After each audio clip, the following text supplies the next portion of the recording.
What's going on, everybody, and welcome back to the channel. And with the college football matchups finally announced, I am so excited to get into these games, break them down. And this video will just be a quick dive into the Georgia-Michigan game in the Orange Bowl. And now, full disclosure, just up front, I'm a die-hard Georgia fan. I have been my whole life, so there may be some level of bias in this video, but I'm going to do my absolute best to be as objective as possible in this video, because although I will be pulling for Georgia the whole way, I can be brutally honest and objective about my own team too.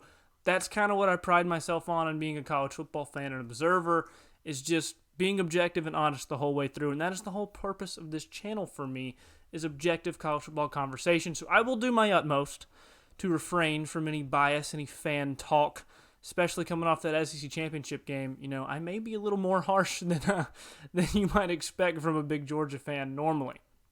Also, this video is not a full game prediction and breakdown. We're just too far out now to get a real good feel about it. There could be injuries and maybe even opt-outs. I doubt it being the playoff, but you never know.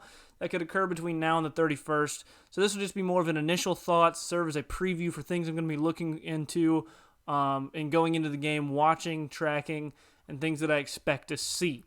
So, that being said, let's go ahead and let's start with Georgia. So, coming off the Bama beatdown, as I'm calling it, it is very difficult for people to properly contextualize the season for Georgia now. Are they really a dominant defense and a dominant team that just had one bad game? Or did they feast on a really weak, overrated schedule that led them to the #1 billing and that they had going into the SEC title? That's going to be one of the big looming questions over the whole program going into this game. And there is no way to truly know the answer until we see Georgia play in this game against Michigan, and I think it'll be an excellent test of the merit of Georgia's ranking all year. As far as I'm concerned, the answer is, as usual, somewhere in the middle of those two extremes. Yes, Georgia was very fortunate in their schedule to not meet any truly elite quarterbacks until Bryce Young, and that helped make them look a little better than they really were. However, that doesn't mean that they aren't any good anymore or that they had a really weak schedule. Say what you will about the schedule, but this team dominated everyone they played, short of Clemson and obviously Bama now. But they beat 3 ranked teams this year, and only Clemson was close to them at all. And if we go back just a few weeks ago, let's just take a step back, maybe a month or two ago now, Arkansas, top 10 team. Everybody was real high on them. They were a trendy upset pick. Georgia shut them out. Arkansas had beat down Texas the week before. They come into Georgia. They get absolutely annihilated, shut out. Kentucky, trendy upset pick. They were undefeated at the time. Absolutely physically dominated and bullied by Georgia. Same is true of an Auburn team that we just saw play Bama to 4 overtimes. Georgia beat them by 3 or 4 scores. It wasn't even a remotely close game, and that was when they had their starting quarterback. Versus against Bama, they had their backup quarterback who was on one leg. I mean, so it's disingenuous to say that Georgia had a super weak schedule, that they're not actually any good. But there is some truth to Georgia not matching up against any really, truly elite quarterback. So it's somewhere in the middle there. In my opinion, the SEC championship game was just an uncharacteristic performance from the Georgia front seven. No doubt hurt by the loss of Adam Anderson with his off-the-field stuff. Not going to comment on that, but even still, losing Adam Anderson definitely hurt to some extent. But you still expected them without him to just keep going, get some pressure on him. They got none. They got zero pressure on Bryce Young all night long, and that only accentuated the long-known weakness of the team, which was the secondary. After losing as much talent as they did in the secondary, everybody knew it was a weakness, but no other team had the time or the quarterback talent to exploit it because of that ferocious pass rush that Georgia has had all year. And yet against Bama, it was nowhere to be found. But what does that really have to do with the Michigan matchup going forward? Well, to me, the Georgia defensive line versus the Michigan offensive line will be the most interesting matchup for this game because it will determine the course of the game. I understand it's modern football. Quarterbacks determine a lot. They're the most important position. But line of scrimmage is still king, especially in this matchup between two hard-nosed physical teams who want to impose their will on the other team. Georgia D-line, Michigan O-line, outstanding matchup to watch because Michigan has a decent and honestly pretty good passing game, But realistically, nobody thinks it's in the same world as Alabama with Bryce Young. And if you do, you probably need to reevaluate some things because McNamara is not Bryce Young. And last I looked, y'all don't have a Jamison Williams or a John Mechie at receiver either. So, again, not hating on the Michigan pass game. Don't think that. I'm not hating on them. They have a very good pass game. And they leaned on it a lot against Michigan State, in particular, who has a horrendous pass defense. But it's been good enough. You know, you could argue it's just as good as Georgia's, maybe not quite, but still very comparable to Georgia in the pass game. But Michigan wants to run the ball. That is what they want to do. That's their MO. They want to run the ball, and that leans a lot on their offensive line. Yes, they have very good running backs. Blake Corum, Hassan Haskins, very good running backs. Running backs don't make your run game, though. As much as people like to think they do, it's the offensive line. Running backs can elevate your run game. They can get you more explosives. But if you can't block, I don't care who you got at running back, you're not going to be successful. So if the Georgia D-line can control the run game, which is, again, a very tall task against Michigan, and get some pressure on the quarterback, could be a super long night for Michigan. If they can get some amount of pressure, you know, not get stonewalled like they did against Bama, but maybe not as successful as they were against the other teams they played, somewhere in the middle, which I think is a pretty realistic expectation. That can really help in the pass game. And if they can help control the run game and prevent Hassan Haskins from going for another 5 touchdown game and dominating up front, it can really stall out Michigan's offense. But if they don't get any pressure on Michigan again, if Michigan's offensive line stonewalls them like Bama did, or if Michigan can establish the run game with Blake Corum, Hassan Haskins, Michigan can easily break 30 or even 40 points. Now, personally, I expect Georgia's going to make a big effort to stop the run game, whether that means committing numbers to the run game or just trying to line up and beat them. Not so much focus on a pass rush, play your D-line, and more of a run-stopping type of thing. Whatever they want to do schematically, but I think that will be a big focus for them.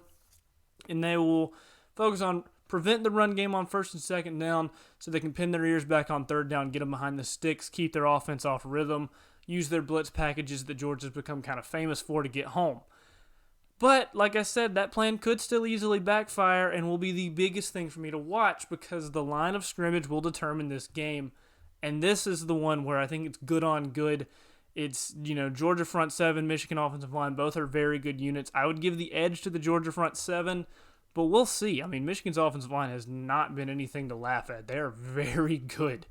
And the other line of scrimmage is equally as important because Hutchinson and Ojabo, they can wreak havoc easily.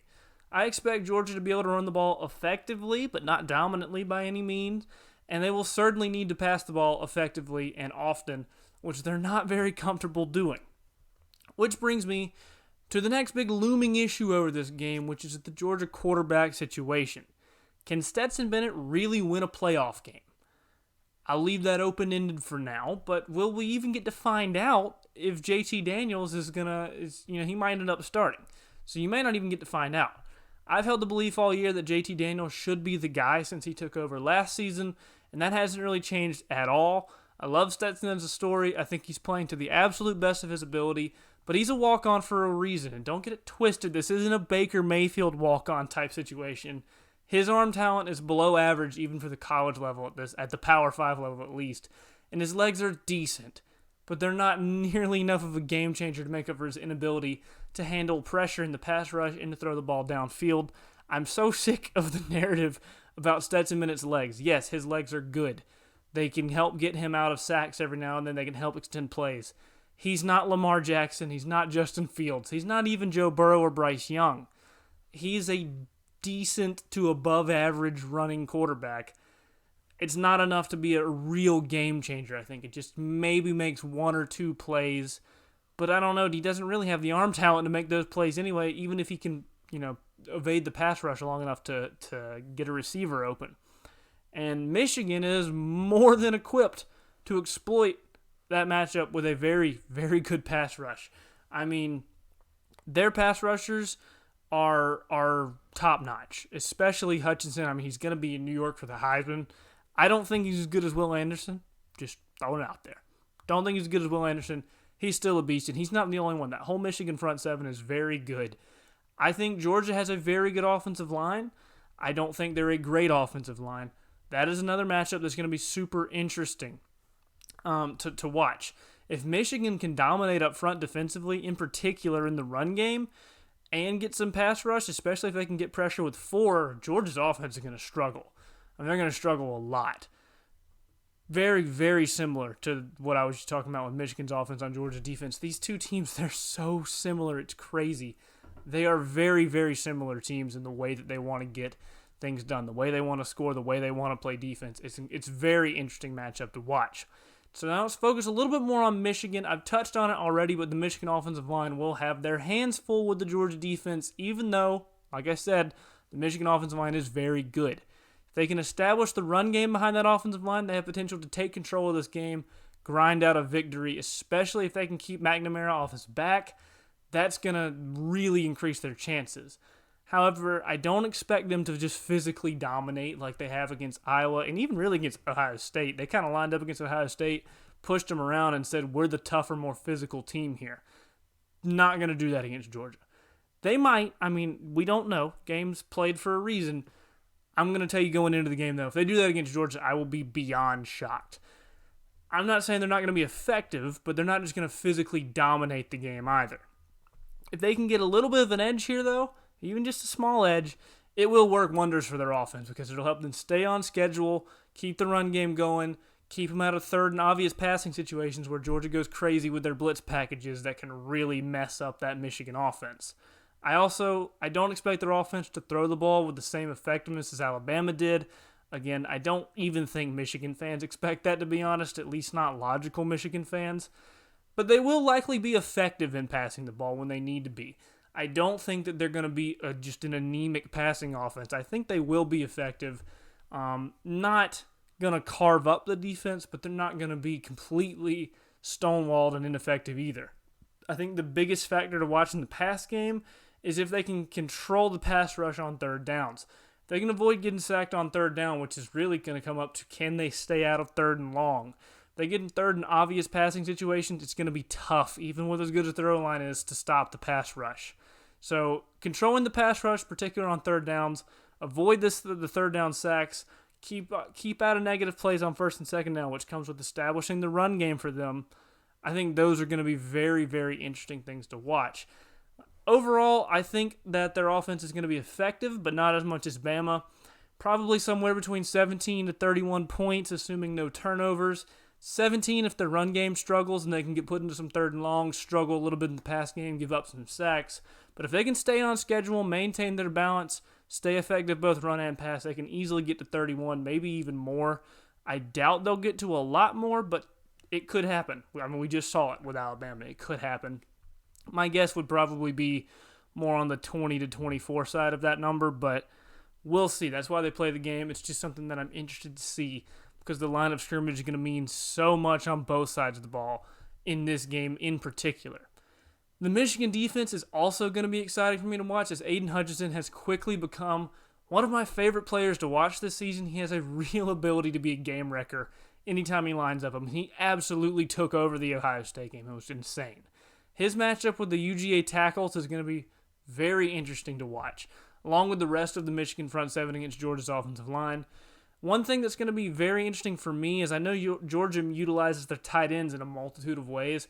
Especially they'll run narrow bunch sets, keep them kind of tight to the line in the run game. And our tight ends are brutally effective in the run game because they can also dominate through the air. See Brock Bowers if you don't believe me. He's the best tight end in America. He got robbed out of the Mackey. You're not going to convince me otherwise. I'm sorry. Ask Alabama how they feel about it. However, if Michigan can control the line of scrimmage with their defense, limit Georgia's run game, force Georgia to throw, particularly with Bennett back there, that's a scary proposition for Georgia. I expect Georgia to get guys open downfield every now and then. Particularly like to see Bowers and Darnell Washington be effective out of the tight end spot in formations and bunch sets that Georgia likes to run out of and pass out of. Help keep Michigan off balance a little bit defensively. But it doesn't matter if they can get open downfield if Michigan can get a consistent pass rush and control the run game. So really, no matter where you look, line of scrimmage determines this game. And it's not like Michigan has a bad secondary or anything either. They have a very good secondary. They're a very good defense across the board. So basically, all this coming back to line of scrimmage game, all the way through. I love line of scrimmage games. I love defensive football. I'm super excited to see this. Aiden Hutchinson on Jamari Sawyer is a future NFL matchup. Ojabo and Hutchinson on Warren McClendon, also going to be a future NFL matchup. There's going to be future NFL matchups across the board. Georgia's front seven against the Michigan O-line, lots of NFL matchups there. It's going to be very interesting to see. Overall, I do feel Georgia is a more talented team with a higher ceiling. Their A-plus game is better than Michigan's A-plus game, in my opinion. Look at the 24/7 talent ratings and the recruiting rankings. If you don't believe me, over the last few years, Georgia is really more talented than anybody in America. Maybe you can argue Ohio State and Alabama, but even then, Georgia's just as talented, if not more talented than them.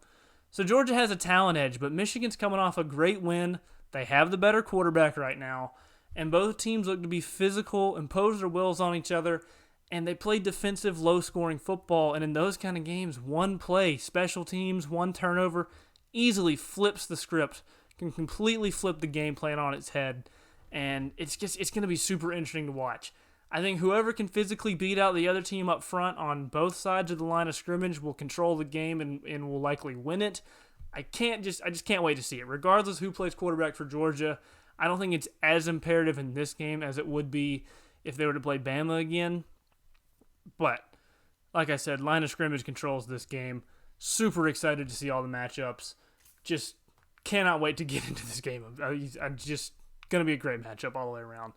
Anyway, with all of that being said, if you've made it this far in the video, you are amazing. Thank you so much for the support. Drop a comment down below on your thoughts about this matchup and what aspects of it you're most excited to see. Obviously, you know by now, for me, it's the line of scrimmage on both sides of the ball. Let me know what yours is. Also, be sure to like and subscribe for more content like this in the future, because I will be continuing to upload college football content very frequently going forward.